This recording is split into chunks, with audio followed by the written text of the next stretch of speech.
So we are here today at the Steve Jobs Theater. This is my first time actually being here, and it looks incredible from what I'm being told.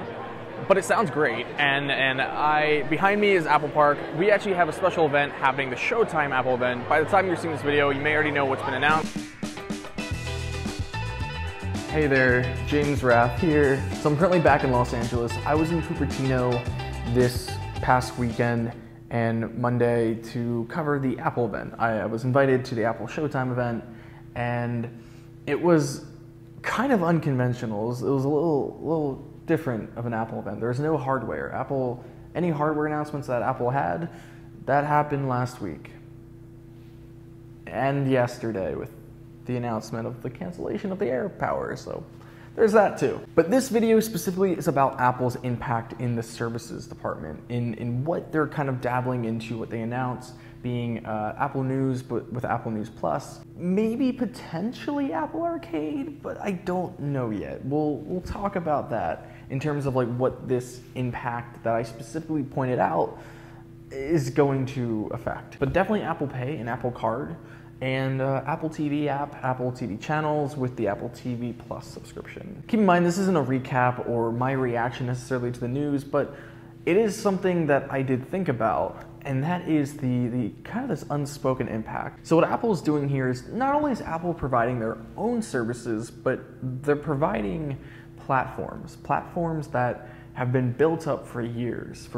that have seen evolutions. Take, for instance, Apple Card. Apple Card is just being built upon this infrastructure that was built with Apple Pay. Over the years, Apple Pay has been slowly but surely adopted into many countries and many parts of the US for different retailers and online shopping. Apple Card is only going to make it easier to pay for things and let Apple sort of have their hand in this financial management field. Apple's making a credit card. The one thing I do like about Apple is they do value accessibility. They value the fact that people like me who have little to no vision want to use their products or want to just use products and services, and they value that. So before things even launched, they made sure that they're accessible. For instance, the Apple Watch. So Apple has set me up to have expectations. My expectation that things will be accessible for those who are blind and low vision, for those who are limited in mobility, and maybe even deaf and hard of hearing. Apple will have accessible UIs on these platforms that third-party services can now be a part of. They can bring their content into, whether it's news or magazines. The fact that I've never been able to read a magazine, let alone a newspaper. So the fact that I now have access to over 3,000 magazines across all, 300 magazines.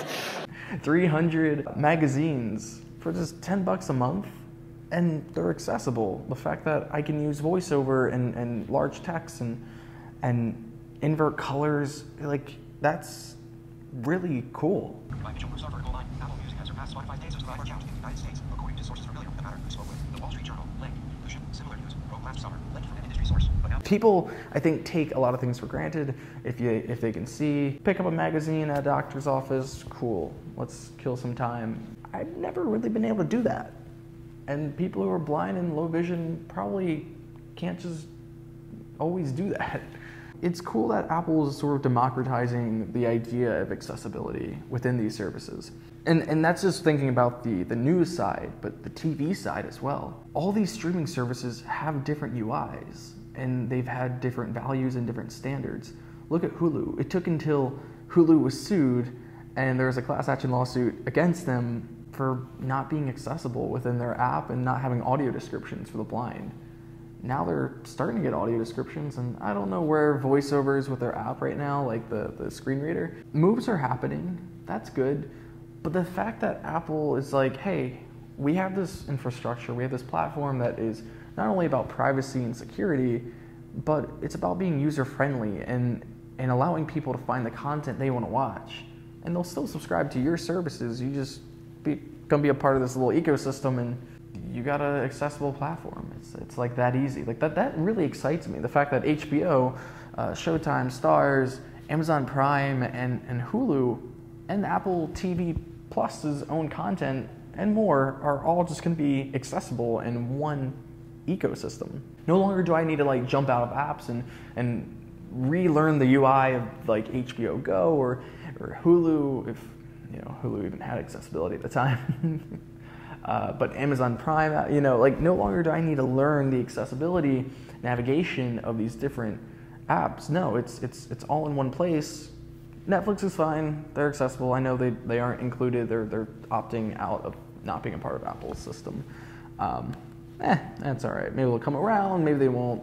Either way, Netflix I do also give a lot of credit for because they've been accessible for a long time. They've had really good audio descriptions. And anyway, that aside, Apple is helping democratize some accessibility and privacy with all these different services that we use, whether it's financial, whether it's the news and journalism, or movies and TV shows. I'm just excited because I think for the first time, like this is like a platform that's gonna be accessible. It brings in all these other platforms and has the potential to open it up to a lot more down the line. Apple's just helping to democratize accessibility with an array of different services and platforms that aren't even their own. And I think that's pretty cool and something to credit. I'd love to see more platforms hopefully make their own apps and platforms accessible.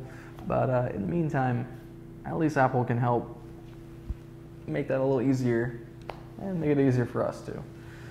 I hope you can see differently today. If you watch the Apple event, what are you most excited for in terms of these different services that are coming, if any at all? And you know, maybe you're not an Apple user, it's totally okay. What services do you use that are accessible, or what do you wish was accessible that maybe you would like to use? Let me know in the comments down below. And with that, I will hear you next time. Bye. To get here, she said first, turn right at Hooper's store, then take a left at Oscar's trash can, and then keep going straight till you see Apple Park. I love circles, by the way.